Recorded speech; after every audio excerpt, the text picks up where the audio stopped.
The morning air was thick with smoke and fear. It was July 5th, 1943, the day the earth itself seemed to tremble. Thousands of German tanks lined the horizon near Kursk, their steel hulls glinting under a pale sunrise that barely broke through the haze. The ground vibrated with the growl of engines. In the distance, Soviet artillery guns waited silently, an invisible army lying in ambush. For a moment, the world held its breath, and then the sky erupted. Explosions tore through the fields like thunderclaps. The German panzers advanced in tight formations, confident, relentless, unstoppable, or so they thought. Their commanders believed this battle would crush the Red Army once and for all. Hitler himself had called it the decisive strike that would turn the tide.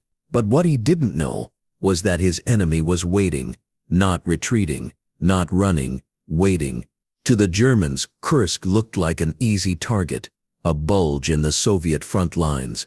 But beneath that bulge lay a fortress unlike anything the world had ever seen. The Soviets had spent months preparing, 3,000 miles of trenches, minefields stretching across the steppe, camouflaged artillery hidden in forests, and thousands of tanks buried hull down, waiting like predators in tall grass. The Germans were driving straight into the jaws of a trap. Imagine the chaos. As German Tiger tanks rolled forward, they hit mine after mine, each explosion sending metal fragments slicing through the air.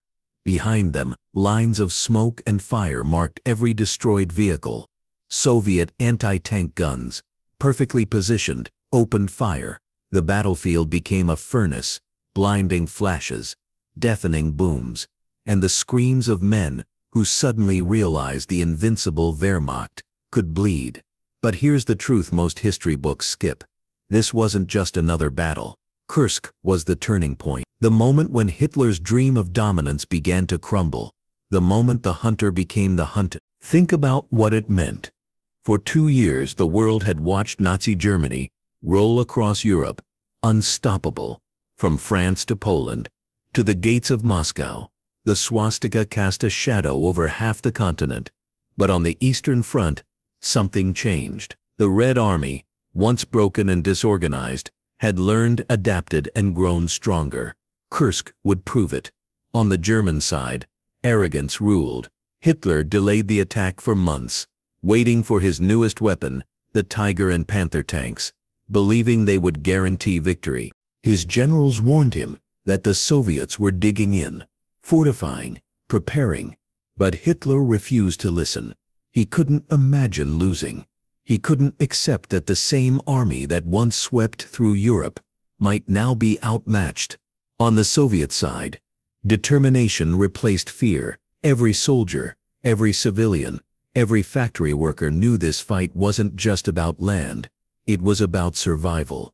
They dug trenches with their bare hands, laid mines through sleepless nights, and camouflaged gun positions under haystacks and forest canopies. They built a defense so vast, so deep, it seemed impossible to break. And when the first German tanks hit the line, they didn't face one defense. They faced 7. Picture it. Wave after wave of tanks rolling into a sea of destruction.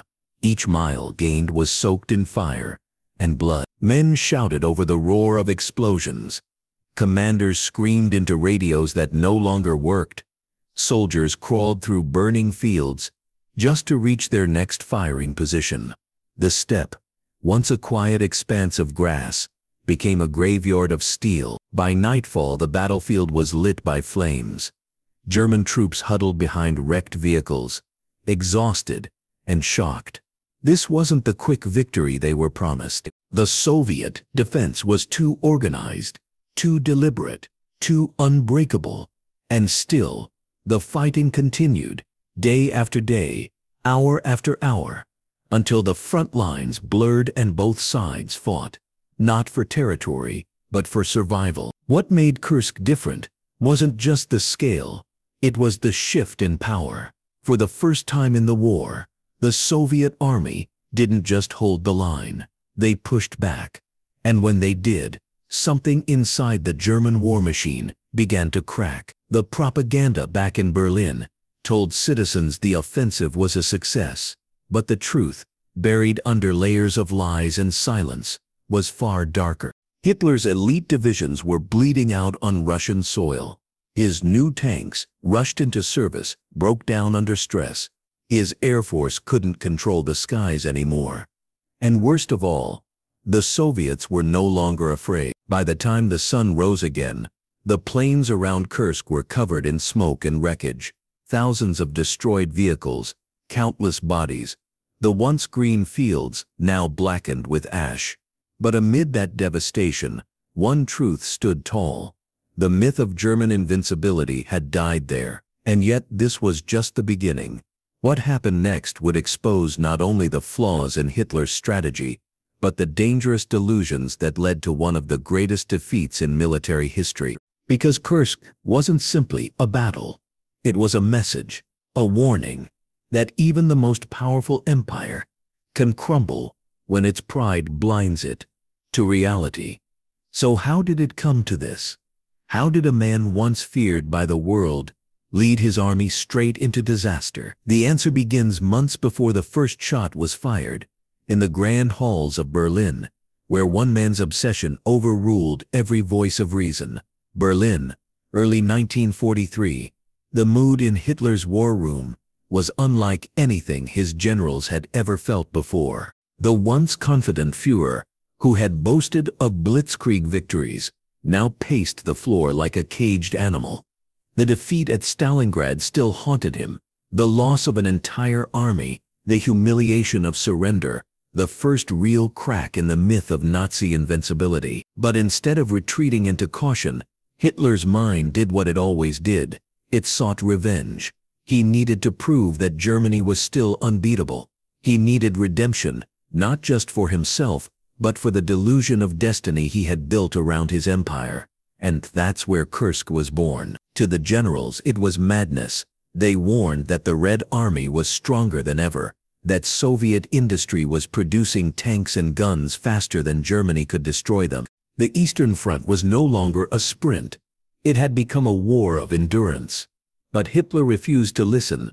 He believed in symbols, in spectacle, in the idea that one dramatic strike could reverse the course of history. Kursk, he decided, would be that strike, the decisive blow that would erase Stalingrad and restore fear in the hearts of Germany's enemies. He named it Operation Citadel, a name meant to inspire confidence, to suggest power, control, inevitability. But in truth, it was a desperate gamble. Inside the Wolf's Lair, his secret headquarters in East Prussia, Hitler gathered his top commander. Maps covered the walls, dotted with red and blue arrows. His finger traced the bulge on the Soviet line near Kursk, a protrusion that jutted deep into German territory. To him, it looked like an opportunity. If we strike here, he said, we will pinch off the salient and destroy their armies in one crushing movement. His generals nodded, but their silence was heavy. They knew the Soviets weren't weak. They knew this bulge was bait. Still, no one dared to oppose him outright. After Stalingrad, dissent meant danger. Careers, even lives, could vanish overnight. So preparations began. Factories worked around the clock to produce the new Panther and Tiger tanks. Powerful, imposing machines of steel that Hitler believed would change the course of the war. They were heavier, stronger, and more intimidating than anything the Soviets had, but they were also untested. Mechanical failures plagued early models. Some broke down before even reaching the battlefield. Meanwhile, Hitler's obsession with perfection caused delay after delay. Originally, Citadel was supposed to launch in May, but he postponed it again and again, waiting for more tanks, more reinforcements, more assurances. Each delay gave the Soviets exactly what they needed: time. Time to dig deeper, time to prepare defenses, time to turn Kursk into a fortress. By the time Hitler finally approved the attack in July, the element of surprise, the lifeblood of blitzkrieg, was gone. Stalin knew everything. Soviet intelligence, aided by intercepted German communications, and a vast network of spies had already predicted the attack months in advance. They didn't just prepare, they built an entire battlefield designed to bleed the Germans dry. But inside the Nazi command, reality was unwelcome. The reports of Soviet strength were dismissed. Hitler surrounded himself with voices that echoed his fantasies, not challenged them. To him, doubt was treason. There's a chilling detail from one of the staff meetings. A general timidly suggested postponing the attack again, warning that the Soviets had fortified the area beyond belief. Hitler slammed his fist on the table and shouted, "If we don't strike now, we'll lose the initiative forever." That was his obsession, the illusion of control. He believed that willpower could conquer logic, that his personal determination could bend fate. But history doesn't bend to ego. As the days drew closer, tension filled every corner of the Wehrmacht. Commanders who once believed in their leader now whispered doubts. Even Heinz Guderian, the architect of Germany's blitzkrieg strategy, wrote in his diary, "We are attacking where the enemy is strongest. It is folly." Yet orders were orders. Hitler was convinced this battle would restore his aura of invincibility. He even delayed other critical operations, just to pour everything into Kursk. He called it the greatest armored battle in history. And he was right, but not in the way he intended. When July 5th arrived, he stood over the situation map with cold intensity. He was certain victory would come. He believed the sheer might of German armor and his genius for command would overwhelm the Soviets in days. He told his staff, "Once we break through, the East will collapse like a house of cards." But what Hitler didn't understand, what no one around him dared to say, was that the cards were no longer his to play. Kursk wasn't going to be a stage for his redemption. It would be the stage for his undoing. And while Hitler obsessed over maps and models, in the fields of Western Russia, the Red Army was watching, waiting, and smiling grimly, because they already knew where he would strike. They knew when. They even knew how. The trap was set, and Hitler himself was walking straight into it. Before dawn, on July 5, 1943, the sky over Western Russia pulsed with the low growl of engines. The earth trembled. From the German side, thousands of tanks, Tigers, Panthers, and Panzers lined up nose to nose, stretching beyond the horizon. Soldiers checked their weapons with shaking hands. In the distance, the faint orange glow of flares lit the clouds, signaling the start of Operation Citadel, the largest armored assault the world had ever seen. But what they didn't know was this: the Soviets had been awake long before them. At exactly 2:20 a.m., the night exploded. The Red Army, having intercepted German plans down to the hour, unleashed a massive artillery barrage on the German positions. Shells screamed through the darkness, tearing into the ground, lighting the sky like a hellish sunrise. For 2 long hours the German lines were pounded with relentless fire. What was supposed to be a surprise attack had turned into chaos before it even began. Imagine the scene: German tank crews scrambling for cover, flames engulfing supply trucks, men shouting orders drowned out by the roar of explosions. The ground shook so violently that some soldiers thought an earthquake had struck. When the barrage finally ceased, Hitler's decisive strike was already bleeding before it moved an inch. Still, at 5:30 a.m., the German offensive began. The southern pincer, led by Field Marshal Erich von Manstein, and the northern one, commanded by General Walter Model, pushed forward toward Kursk, hoping to meet in the middle and encircle the Soviet forces. On paper it was a brilliant plan, a massive pincer movement that, if successful, would destroy the Red Army's central position and reopen the road to Moscow. But the paper didn't show the truth. Kursk was no ordinary battlefield. Stalin and his generals, especially Georgy Zhukov and Konstantin Rokossovsky, had spent months preparing for this moment.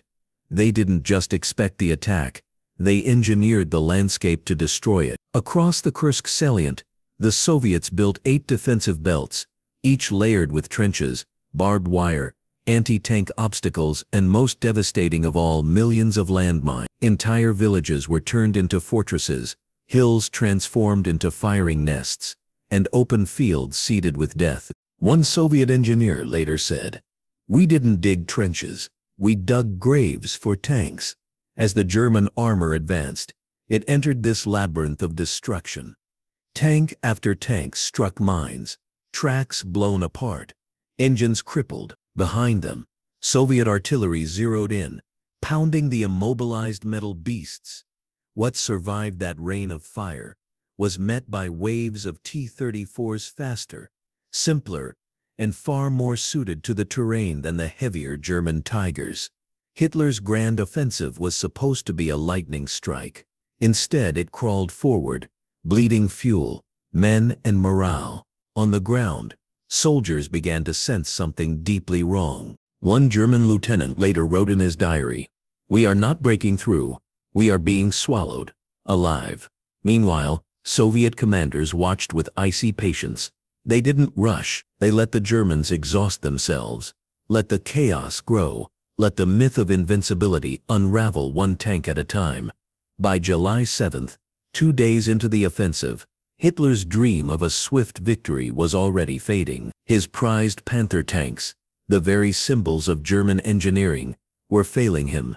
Many broke down from mechanical issues before even reaching combat. Others were burned alive by Soviet shells. In the northern sector, Model's forces stalled completely. His men fought for every inch, but Soviet defenses seemed endless. Barbed wire, minefields, and anti-tank guns shredded entire divisions. When night fell, they found themselves right where they started, only now, surrounded by burning wrecks and the smell of death. In the south, Manstein had more success. His forces pushed deeper, carving through Soviet lines with brutal determination. Villages like Oboyan and Prokhorovka became battlegrounds soaked in fire and blood. But every kilometer forward cost hundreds of lives and dozens of tanks. The deeper they went, the more they realized this wasn't a battle of conquest. It was a test of survival. And high above the smoke-filled fields, the Luftwaffe fought desperately for air control. The skies swarmed with aircraft, Messerschmitts and Focke-Wulfs, versus Soviet Yak fighters and Il-2 Sturmovix. The air thundered with dogfights, tracers lighting the horizon. But even here, the balance was shifting. Soviet pilots, once inferior, now fought with equal skill and greater numbers. By July 10th, the Germans were losing momentum. Ammunition was running low. Supplies couldn't keep up with the pace of destruction. The once proud Blitzkrieg machine was grinding to a halt. In the mud and smoke of Kursk, back in Hitler's headquarters, reports came in that were impossible to spin. The Red Army wasn't collapsing, it was counterattacking. But Hitler couldn't accept it. "Press on," he ordered. "Victory is within reach." His generals looked at one another in silence. They knew victory was nowhere in sight. The truth was brutal. Operation Citadel had failed before it began. The Soviet trap had closed, and Hitler had walked right into it. The warlord who once claimed destiny was on his side, was now trapped in the very destiny he had tried to control. But the story of Kursk wasn't over, not yet. Because what came next would be the largest tank battle in human history. A clash so massive, so chaotic, that the fields of Prokhorovka would forever be remembered as the graveyard of Hitler's dreams. July 12, 1943. The sun rose over the rolling fields of Prokhorovka, its golden light cutting through a haze of smoke and dust. The air was heavy, the kind that makes breathing feel like swallowing ash. All across the steppe, engines growled, metal clanked, and tank crews whispered silent prayers. No one could have imagined that in just a few hours, this quiet morning would become the largest tank battle in human history. The Germans came first. SS General Paul Hauser's elite divisions, Leibstandarte, Das Reich, Totenkopf, advanced toward Prokhorovka with over 300 of Hitler's best tanks, Tigers, Panthers, and Ferdinands, each designed to dominate the battlefield through power and fear. Their cannons could destroy a target 2 kilometers away. They believed no Soviet machine could match them. But waiting on the opposite ridge, hidden in folds of the terrain and behind the smoke of burning wheat fields, was the 5th Guards Tank Army, led by General Pavel Rotmistrov. Over 800 T-34 stood ready, not as individuals, but as a single, living wave of steel and fury. At 8:30 a.m., the earth trembled. The Red Army charged. From the ridgeline, hundreds of T-34 surged forward in unison, engines howling, dust spiraling around them like a storm. They didn't creep or flank. They charged head-on. Soviet commanders knew the Germans had superior range and optics, but they also knew one thing: at close quarters the T-34 speed and numbers could even the odds. So they rushed the enemy at full throttle. Imagine the sight: thousands of tons of metal colliding at 40 kilometers per hour, tanks smashing through smoke and mud, cannon fire so loud it shook the bones, shells tore through steel, turrets flew into the air, and the sky turned black with fire. The field itself disappeared beneath a wave of destruction. Within minutes, Prokhorovka became a furnace. Soviet tanks rammed German Tigers head-on. Flames engulfed the grasslands. Men abandoned burning hulls only to be mowed down by machine gun fire. Radio chatter was pure chaos. Commanders shouting orders drowned in static, artillery crews firing blindly into the smoke. One survivor described it simply: it was not war, it was the end of the world. The Germans, disciplined and deadly, fired with terrifying accuracy. Their 88 mm guns punched through T-34 armor like paper, but the Soviet tanks just kept coming. For every one destroyed, 2 more appeared. They came from behind ridges, from tree lines, from the horizon itself. By noon, the battlefield was unrecognizable, a blackened wasteland of twisted steel and bodies. Smoke columns rose high enough to blot out the sun. The air shimmered with heat, stench, and death. On a hill nearby, General Rotmistrov watched the chaos through binoculars, his face carved with disbelief. His divisions were taking heavy losses, entire brigades wiped out in minutes. But he could also see something else. The German advance was slowing. The mighty Tigers were bogged down in mud, their long barrels useless in close combat. Many were immobilized, trapped in craters or tangled wrecks. The faster T-34s circled them like wolves, striking from all sides, forcing even elite SS tank crews into desperate retreats. And overhead, Soviet Il-2 Sturmovik screamed down from the sky, strafing German positions, dropping bombs that tore through armor and earth alike. The Luftwaffe fought back, but the Red Air Force's sheer numbers overwhelmed them. For the first time in the war, the Germans could no longer claim dominance of the skies. By late afternoon, the battlefield had become a graveyard. Over 1,500 tanks were burning or destroyed. The sound of exploding ammunition rolled across the plains like thunder. No one knew who was winning anymore, only who was still alive. Then came the turning point. At 5 p.m., Soviet reinforcements from the steppe front arrived. Fresh troops, fresh tanks, fresh resolve. The German lines, exhausted and broken, began to falter. Hauser realized his divisions could no longer advance. He ordered a retreat, to regroup. And just like that, the unstoppable German war machine had been stopped, not by superior technology, but by raw human will. By nightfall, the fields of Prokhorovka were nothing but smoldering wrecks. The Soviets held the ground. Barely, but they held it. That night, Rotmistrov walked among the ruins. He passed burned-out tanks, shattered helmets, bodies half buried in ash. He saw his men sleeping beside their machines, too exhausted to move, their faces blackened with soot. He didn't feel victory, not yet. Just survival, but history would see it differently. Prokhorovka marked the moment Hitler's dream of turning the tide in the East died. From that day on, Germany would never again take the strategic offensive. The myth of invincibility had been shattered under the burning skies of Kursk. The Red Army, though bloodied and battered, now knew something that would change the course of the war forever. The Germans could be beaten, and the Soviet counterattack that followed would not just reclaim the battlefield. It would begin the long, unstoppable march westward, all the way to Berlin. July 13, 1943. The air above Kursk was thick with smoke and dust, but beneath it something monumental was shifting. The Germans had come to crush the Soviets. Instead, they were now the ones struggling to hold the line. What had started as Hitler's boldest gamble was turning into his most humiliating defeat. As the last echoes of the Prokhorovka inferno faded, Soviet high command didn't rest. They struck back. Stalin's orders were clear and cold. No retreat. Push them back to where they came from, and further. For weeks the Soviets had absorbed the might of the Wehrmacht's best. They'd bled for every inch of soil. But now, for the first time, they were no longer fighting to survive.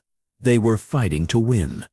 On the morning of July 14th, the Red Army launched its counterattack.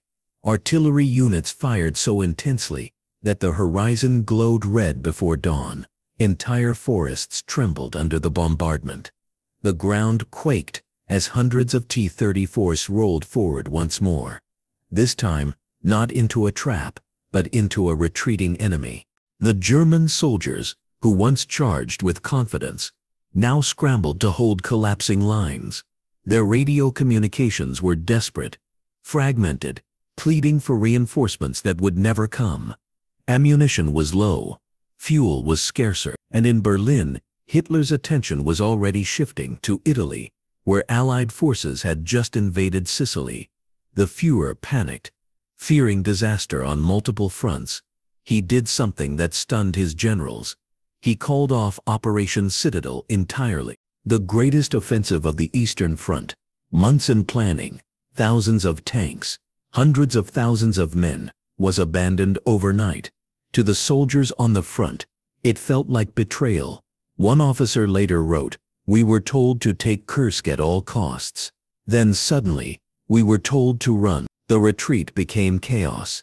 German convoys choked the roads, artillery left behind in haste, wounded soldiers abandoned as Soviet shells rained down. The Red Army pursued relentlessly, striking from every direction, turning the hunter into the hunted. Everywhere, Soviet banners began rising again over recaptured towns. Oryol, Belgorod, Kharkov. The people who had hidden in ruins for 2 years emerged to greet their liberators with tears and trembling hands. But this wasn't just military victory, it was psychological rebirth. For so long the Soviet Union had lived under the shadow of defeat. Minsk, Smolensk, Kiev, Stalingrad's ruins. Each battle had been survival against impossible odds. Kursk changed that forever. Kursk proved the Red Army was not just enduring, it was evolving, adapting, striking back with force the Germans could no longer match, and the world was watching. In London, Winston Churchill read the reports with astonishment. "The hinge of fate," he called it. In Washington, U.S. generals realized that the Eastern Front was no longer a desperate defense. It was the beginning of the end for Nazi Germany. By August, Soviet forces were advancing relentlessly. New waves of armor and infantry swept across the steppe. Villages once scorched by German flamethrowers now saw Soviet columns rolling through them like an unstoppable tide. The Red Star rose higher every day, but behind the triumph lay a terrible cost. Kursk wasn't just victory, it was slaughter. Nearly 1 million soldiers were killed, wounded, or missing. Fields that once bloomed with sunflowers were now filled with the wrecks of tanks and the bones of men. The soil itself reeked of oil and death. Soviet survivors described the eerie silence that followed the fighting. "You could walk for miles," one said, "and never step on grass again, only metal." Still, amid the ruins, something unbreakable had been born. The soldiers who once feared the German Tiger now laughed at its legend. Mechanics inspected captured tanks, comparing them to the rugged T-34, and shook their heads. Simpler was better. Faster was smarter. The future belonged to the side that learned, not the one that boasted. Zhukov, the brilliant Soviet marshal who had guided the strategy of Kursk, wrote in his diary that night, "We did not just stop the enemy, we reversed history itself, because Kursk wasn't just a battle, it was a turning point. It marked the moment when the German army, once a force of mythic domination, began its slow, unstoppable collapse.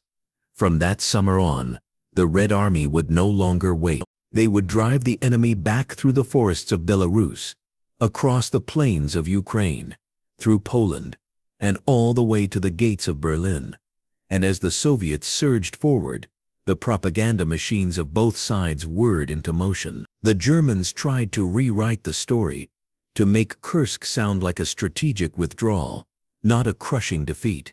But the truth was burned into the soil, written in fire and steel. There was no rewriting it, because the truth of Kursk was this: Hitler's war of conquest had just turned into a war of survival, and the empire he built on arrogance and fear had just met its breaking point. When the guns finally fell silent over Kursk, the air still smelled of ash and metal. The fields were scarred, littered with the skeletons of tanks and men. But even before the smoke cleared, another battle began. Not of bullets, but of words. The war for truth. In Berlin, Hitler was furious. Operation Citadel, his masterpiece, his proof to the DW that Germany could still win, had failed spectacularly. Yet in his bunker, he refused to believe it. This was not a defeat, he insisted to his generals, only a temporary setback. And so began one of history's most calculated lies. Within hours, Joseph Goebbels, the Nazi propaganda minister, ordered newspapers and radio broadcasts to rewrite the story. German headlines didn't mention the catastrophic losses or the thousands of tanks left burning in the steppe. Instead, they spoke of a successful tactical withdrawal. They described Kursk not as a disaster, but as a strategic repositioning for greater operations to come. It was fiction. But it was powerful fiction. To the German public, exhausted and starving after years of war, the illusion of control was everything. They were told their sons had fought bravely, their technology had proven superior, and that victory was still certain, if they only believed. But behind closed doors, Hitler's officers knew the truth. Diaries, letters, and field reports all tell the same story: panic, chaos, and despair. One officer wrote, "We were no longer fighting to win, we were fighting to survive the night." Even on the battlefield, the Germans tried to erase their failure. Retreating units set fire to abandoned tanks, burned their own maps, destroyed communication logs, anything that might reveal how badly they'd been beaten. They wanted to vanish their defeat from history before it could stain their myth of invincibility. Meanwhile, on the Soviet side, another kind of rewriting was unfolding. Stalin saw Kursk not just as victory, but as an opportunity to reshape his own legend. The Soviet press flooded the nation with triumphant headlines. The Red Army crushed Hitler's elite forces. Portraits of Stalin appeared everywhere, stoic, godlike, as if he alone had orchestrated the triumph. The truth was more complex. It wasn't Stalin's genius that saved Kursk. It was the relentless sacrifice of ordinary soldiers, tank crews and partisans, and the strategic brilliance of generals like Zhukov and Rokossovsky, who often defied Stalin's orders when they knew he was wrong. But that didn't matter.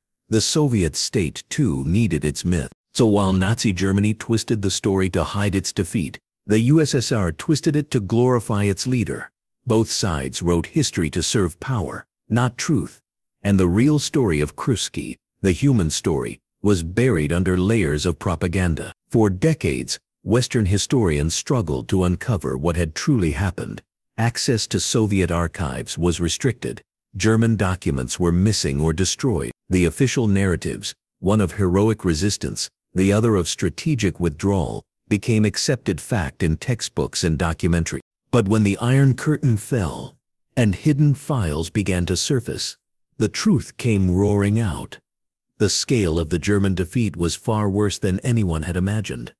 Over 500,000 casualties, 1,600 tanks destroyed, and 1,000 aircraft lost. The so-called tactical withdrawal was a complete collapse. Hitler's dream of regaining the initiative in the East had died on those fields, and buried within Soviet records were equally shocking revelations. Orders to shoot retreating soldiers, commanders executed for hesitating, propaganda films staged among the corpses of real men.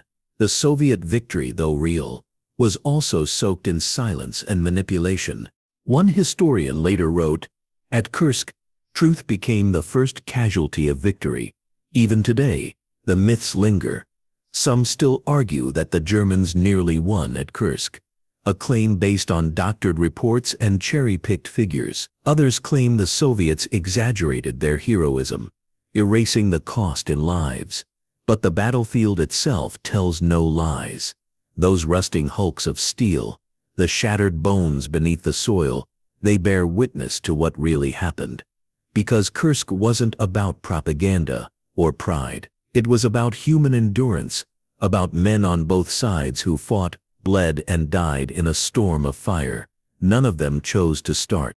In the end, it wasn't Hitler's words that defined Kursk. It was the silence afterward. The silence of defeat, so great that even the Führer himself could no longer spin it into glory. From that point forward, the Third Reich was in decline. The Wehrmacht would never again launch an offensive of such scale. Every battle that followed, from Ukraine to Poland to Berlin, was a desperate attempt to delay the inevitable. The empire that once seemed unstoppable had cracked, but as Hitler's lie crumbled, another truth was emerging, one that would reshape not just the war, but the entire world order. The defeat at Kursk didn't just stop Hitler's momentum, it shattered the myth of Nazi invincibility. And in its place, a new power rose like a storm across the Eastern Front. From the moment the last German tank withdrew from the Kursk salient, the Soviet Union no longer fought with fear, it fought with fire. What followed wasn't just a counteroffensive, it was a reckoning. Within days of the German collapse, Soviet commanders like Zhukov and Rokossovsky began pushing westward. The orders were relentless: advance, don't stop, don't give the enemy time to breathe.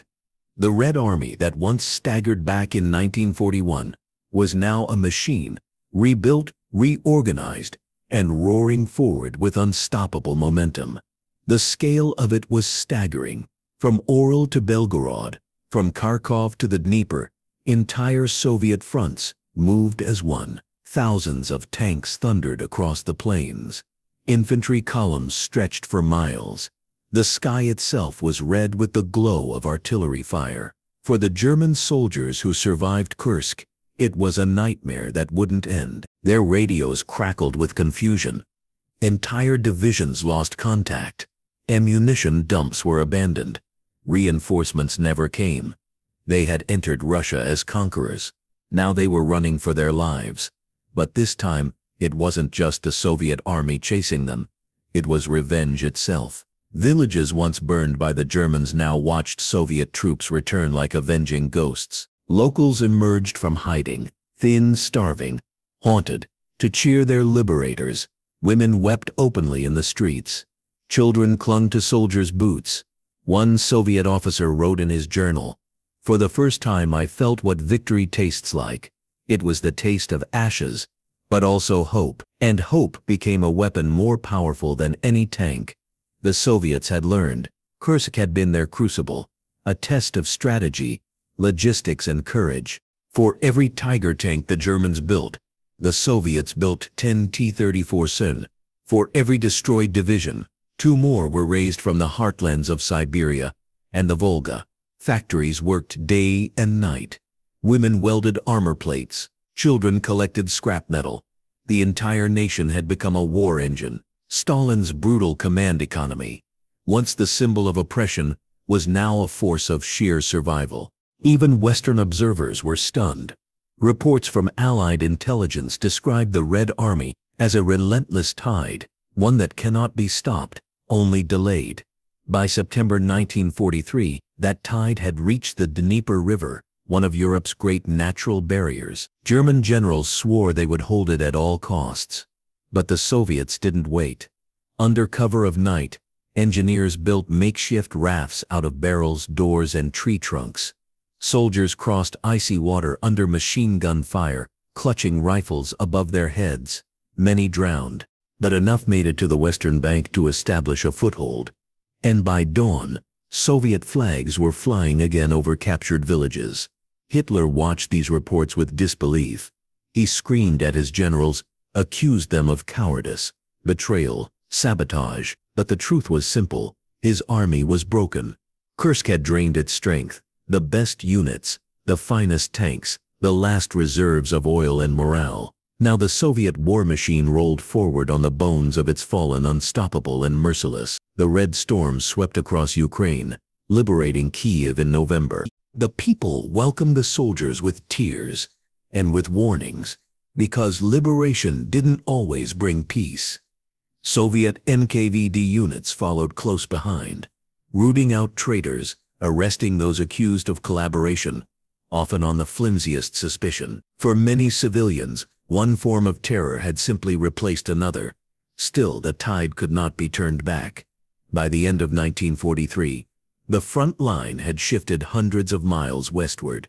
The Germans, who once dreamed of a 1,000-year Reich, now spoke only of holding out for one more winter. Hitler's map of Europe, once bold and sprawling, was shrinking by the day.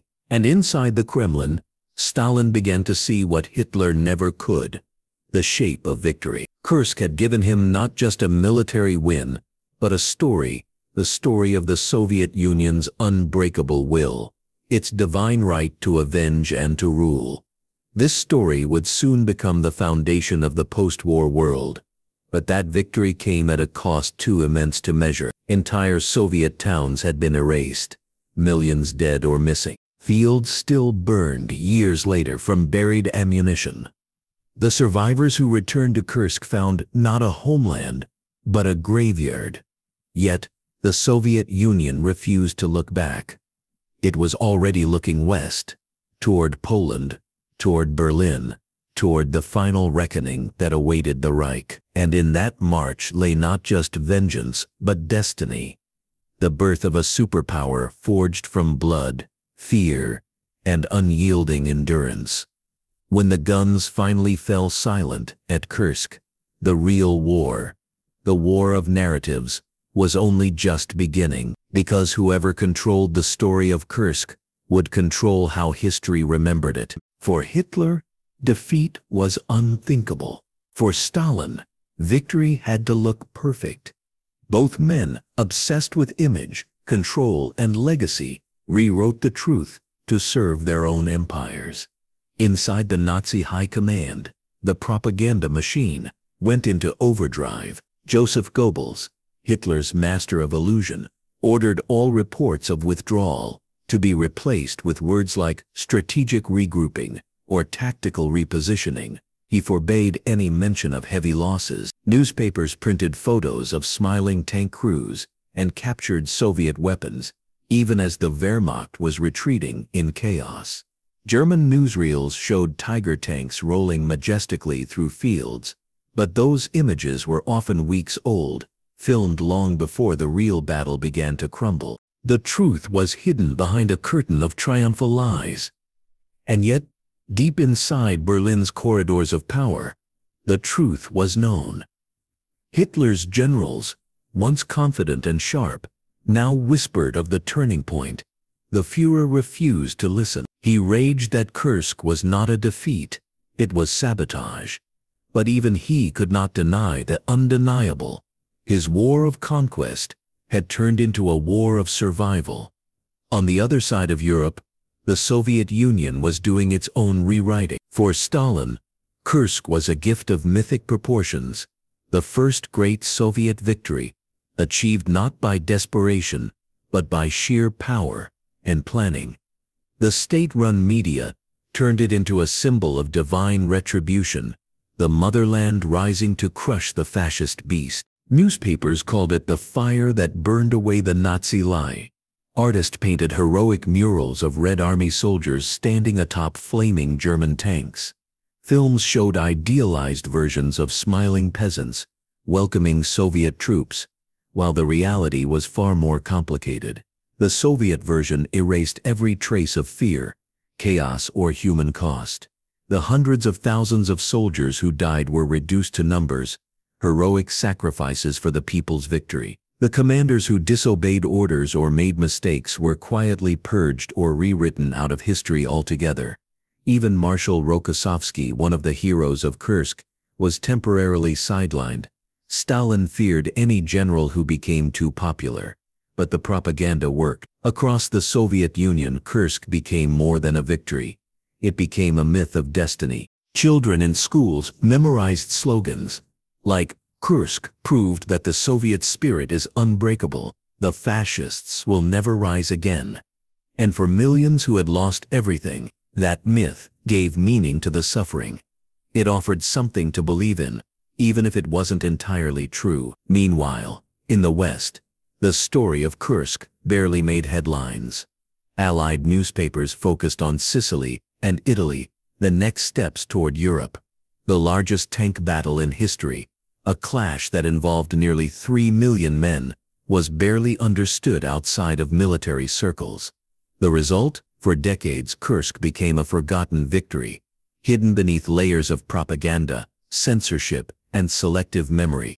And yet both Hitler and Stalin needed it that way. For Hitler, Kursk had to disappear. It was the moment his dream began to die. For Stalin, Kursk had to shine. It was proof that his brutal system had triumphed. But buried beneath both lies was a far more human truth.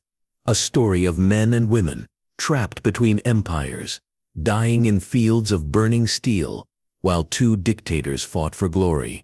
A German soldier wrote in his diary, "They told us we were fighting for Europe, but all I see is death." A Soviet nurse scribbled in her notebook, "They told us this was victory, but why does it feel like the end of the world?"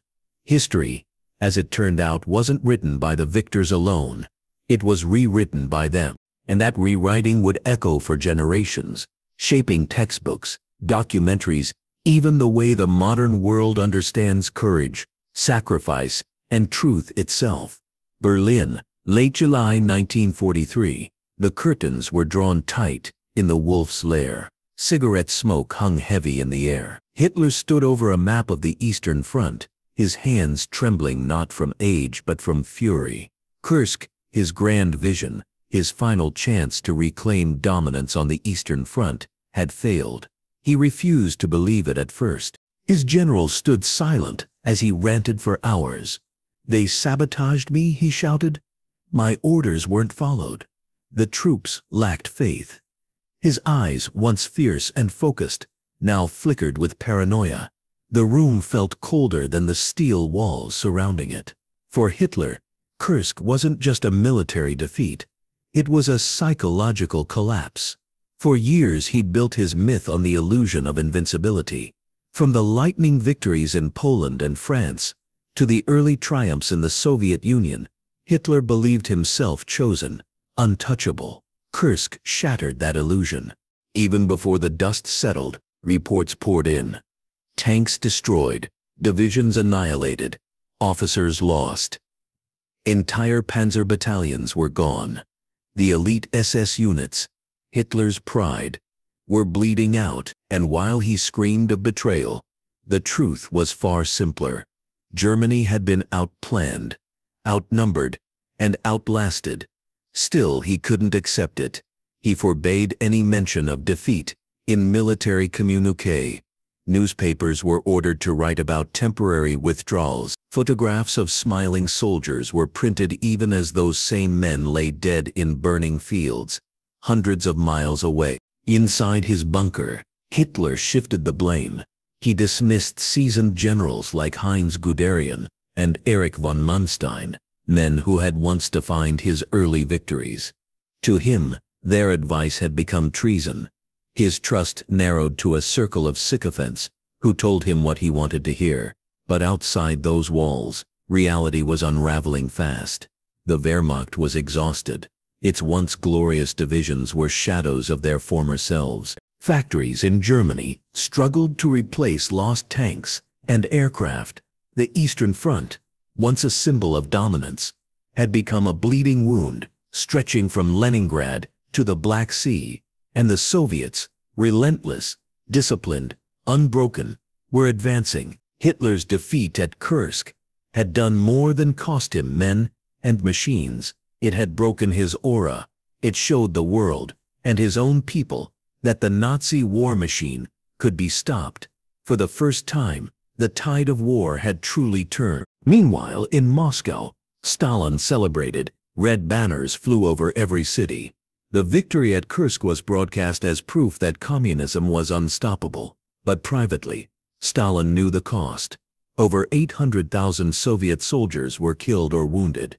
The land was scorched, villages erased, families shattered. Still, he turned pain into power. Every Soviet loss became a symbol of endurance, and while Hitler retreated into madness, Stalin emerged from Kursk stronger. Politically and militarily, his factories roared to life, producing more tanks, more planes, more artillery. His armies, hardened by blood and loss, now believed in something Hitler could no longer inspire: the inevitability of victory. For the German people, the news trickled back slowly. Letters home stopped coming. Families waited for sons who never returned. Rumors spread, whispers of thousands of tanks lost, of retreats disguised as reorganizations. But the truth could only be hidden for so long. By the end of 1943, Germany was on the defensive everywhere. Italy had fallen. The Allies were closing in from the west. And in the east, the Red Army was moving forward, unstoppable, vengeful, determined. Inside the wolf's lair, Hitler's world shrank to maps and fantasies. He ordered new wonder weapons. He dreamed of turning the tide again. But those dreams were built on ashes. Kursk had broken not just his armies, but the core of his belief that destiny itself bent to his will. Witnesses described him in those months as a ghost of a man, his shoulders slumped, his speeches manic, his faith in victory gone. In one chilling moment, he looked up from a map, stared at his generals, and muttered, "The war is lost, unless a miracle saves us." But no miracle came. Kursk was the fracture point, the exact moment when the war turned from Hitler's dream of conquest to his desperate fight for survival. The dream of the 1,000-year Reich had begun to die in the fields of Kursk, buried under burning steel and the weight of a truth even propaganda couldn't bury forever. Decades later, deep in a Soviet archive near Moscow, a classified metal cabinet was opened for the first time since the 1940s. Inside were hundreds of folders stamped "Sekretna," top secret. Inside those pages lay the truth the world had been denied, the untold side of Kursk. The documents revealed a story not of flawless heroism or strategic genius, but of chaos, courage, and deception. Among the first files was an intercepted German radio transmission. It recorded a desperate message from a panicked panzer commander on July 12, 1943. "They are everywhere. Our flanks are burning. We cannot hold them." The transmission was cut short. That message had never been reported in Nazi communique. To the public, the same commander was listed as missing in action, presumed victorious. Another report told of Soviet units wiped out in the first hours of the battle. Divisions erased from maps to preserve the illusion of a perfect Soviet defense. Commanders who questioned the reports were quietly reassigned or disappeared entirely. The truth was brutal and human. Kursk had not been a single glorious Soviet victory. It had been a meat grinder where both sides threw everything they had into the fire. But why hide that? Because both leaders, Hitler and Stalin, understood that wars are remembered not by facts, but by stories. The files showed that Stalin's information ministry carefully crafted every press release, every newspaper headline, every war post. They exaggerated tank kills, erased Soviet failures, and transformed flawed men into mythical heroes. One report, marked "for Stalin's eyes only," described an entire Soviet tank brigade that accidentally drove into a minefield laid by their own engineers. The brigade was destroyed, hundreds killed instantly.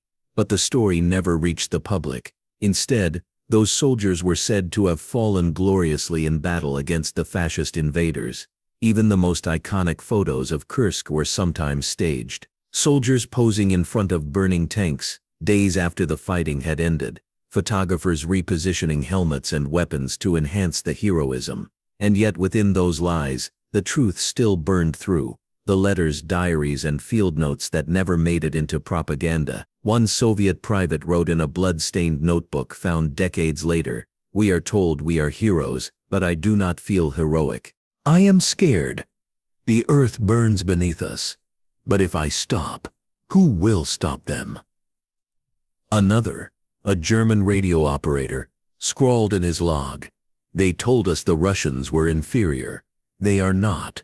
They fight like men who have already died and are just waiting to fall." Those words, raw, terrified, human, are the real Kursk.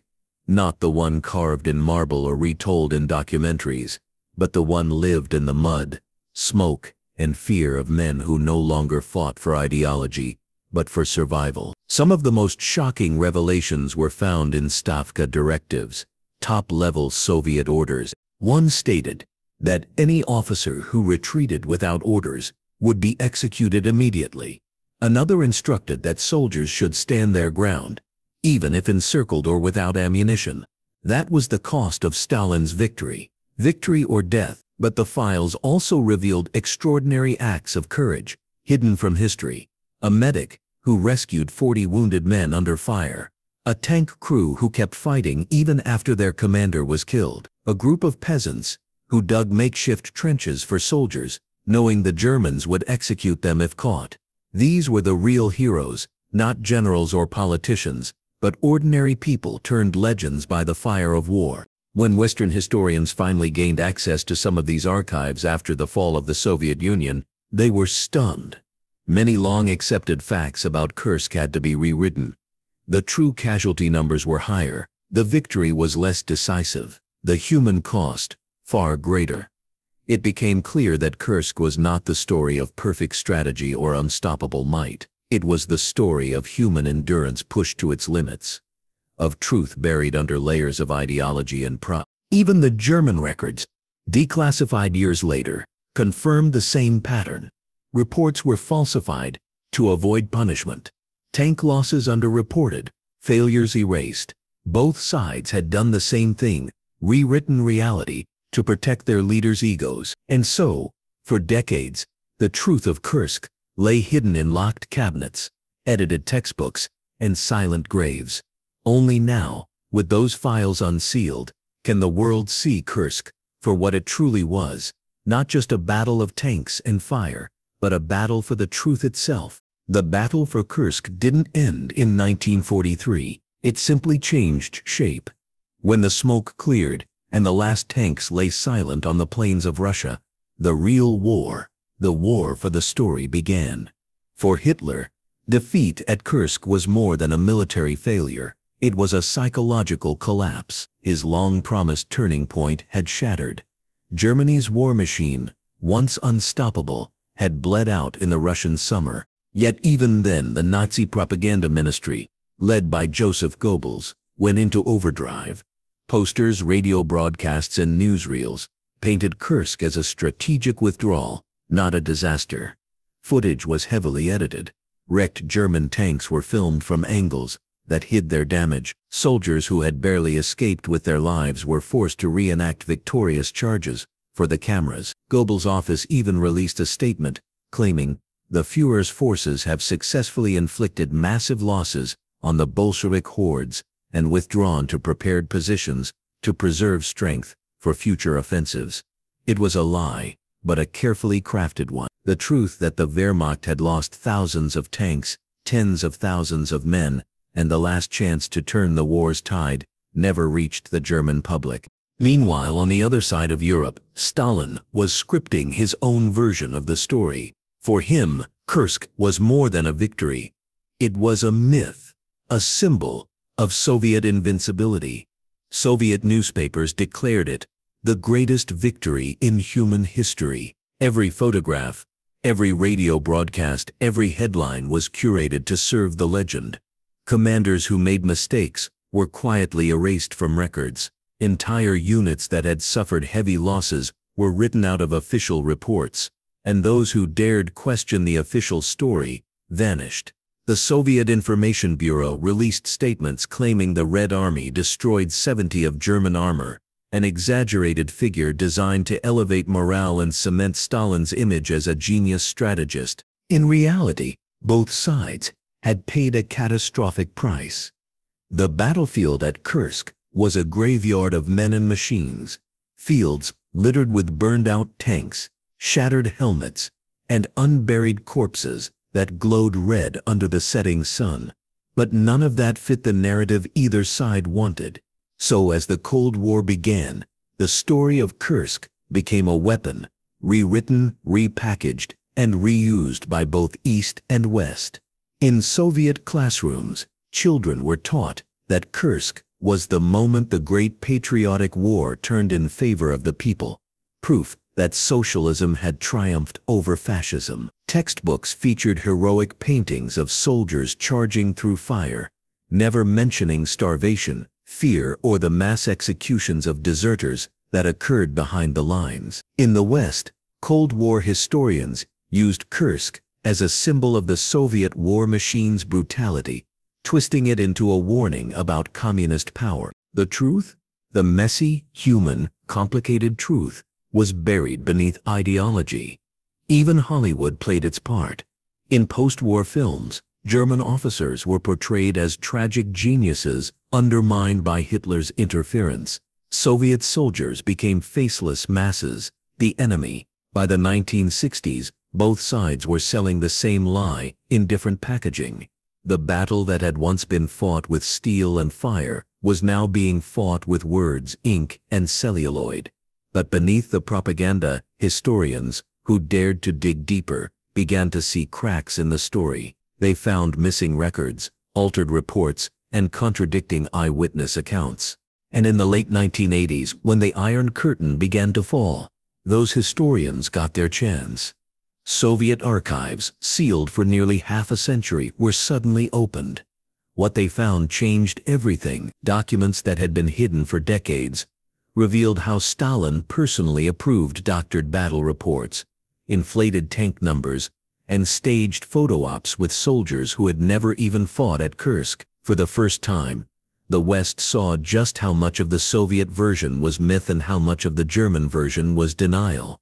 The Battle of Kursk had never been clean, never been glorious. It was, in truth, the most brutal war of attrition in history, a hell where both sides lied to survive, and then lied again to be remembered. And yet, the truth that emerged was even more powerful than the propaganda. Because behind the myth, historians found real people, soldiers, medics, engineers, farmers, whose stories were finally being heard. They were not heroes in shining armor. They were exhausted, terrified, and human. But their endurance, not the lies, was what truly turned the tide of history. Decades after the thunder of artillery faded, the Battle of Kursk still echoes, not in the earth, but in the stories nations choose to tell. Every side claims victory. Every leader molds memory into power. But underneath it all lies one haunting truth. The real battle never ended. It simply shifted from the fields of Russia to the pages of history books. When historians first unearthed the true scale of Kursk's devastation, the numbers alone told a story too vast for propaganda to contain. Nearly 2 million men had fought across a front, stretching hundreds of miles. Over 6,000 tanks clashed in a single day. The sky was blackened by thousands of planes, smoke thick enough to blot out the sun. It wasn't just the largest tank battle in history. It was the moment the Nazi war machine finally broke. But even now, the full truth remains fractured. German records destroyed in retreat, Soviet reports rewritten to serve politics, Western interpretations distorted by Cold War rivalry, each side preserving the version that best suited their cause. To the Soviets, Kursk became a sacred myth, proof of the motherland's resilience.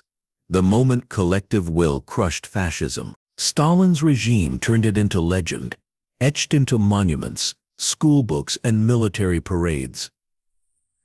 Even today, in modern Russia, the word Kursk is spoken with reverence, not just as a battle, but as a symbol of unity, defiance, and divine endurance. To Germany, Kursk was a wound wrapped in silence. Veterans rarely spoke of it.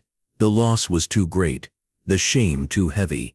For many, the myth of invincible German strategy died there, under Soviet shells and their own command failures. In post-war West Germany, the story was reframed as a tragic inevitability, brilliant officers undermined by Hitler's obsession. A comforting lie, easier than facing the truth, that arrogance and delusion had doomed them long before the first tank rolled forward. And to the West, to Britain, to America, Kursk became a historical curiosity, overshadowed by D-Day and Normandy. A Soviet victory was never easy to celebrate during the Cold War. It didn't fit the narrative of freedom versus tyranny. So in textbooks and documentaries, the battle that broke Hitler's Eastern Front was reduced to a footnote. Yet, the ghosts of Kursk remain. Walk across the fields today, and you can still find twisted steel beneath the soil tank tracks, melted into earth, helmets half buried in mud, bones entwined with shrapnel. The land itself breathes memory. Farmers still uncover rusted shells with each harvest. Children still stumble upon unexploded mines, remnants of a past that refuses to die. Kursk's true legacy isn't just in what was fought for, but in what was forgotten. The propaganda machine of the 20th century didn't just distort truth, it trained nations to believe their own lies, to see history not as a mirror, but as a weapon. Governments learned that memory could be engineered, that the right words, the right images, could shape loyalty, pride, and even hate. And that's where the Battle of Kursk still lives. In the way nations today use history as armor and myth as ammunition. Think about it. Every empire builds its story the same way, with selective memory, with heroes who never falter, with enemies who never bleed. The truth is always the first casualty, and Kursk was perhaps its most spectacular funeral. But the story doesn't have to end that way. In the ruins of those lies, there's a new kind of courage, the courage of historians, filmmakers, and ordinary people who dig through dust and denial to uncover what really happened. They piece together diaries found in trenches, decode telegrams once classified, and record fading voices of survivors before they vanish forever. Their work is slow, painful, often thankless, but it matters, because every time we tell the truth about battles like Kursk, we reclaim a piece of humanity that war tried to erase. And that's the deeper legacy, not just of the tanks or the tactics, but of the people. The soldier who refused to fire at surrendering enemies. The medic who carried wounded men from burning wrecks. The farmer who rebuilt his home on soil that still smelled of smoke. These stories, small and quiet, carry more power than any monument. When we remember Kursk truthfully, we do more than honor the past. We defy the forces that still try to rewrite it. Because propaganda doesn't die in war. It evolves. It becomes social media spin, state-controlled news, digital myths, dressed as patriotism. The same battle that raged in 1943, truth versus illusion, still rages today. So the question is no longer who won at Kursk. The question is, who owns the story of Kursk now? And maybe the answer is, we all do. Every viewer, every reader, every person willing to question what they were taught. Because history isn't fixed. It's alive, and it's our responsibility to keep it honest. If this story moved you, don't let it fade into silence. Hit the like button if you believe history deserves truth, not propaganda. Subscribe for more documentaries that expose the untold sides of our past. And comment below, what shocked you most about the Battle of Kursk? Your voice matters. Because every truth told keeps the past from being rewritten again. And in a world still drowning in lies, remembering is the most powerful act of rebellion.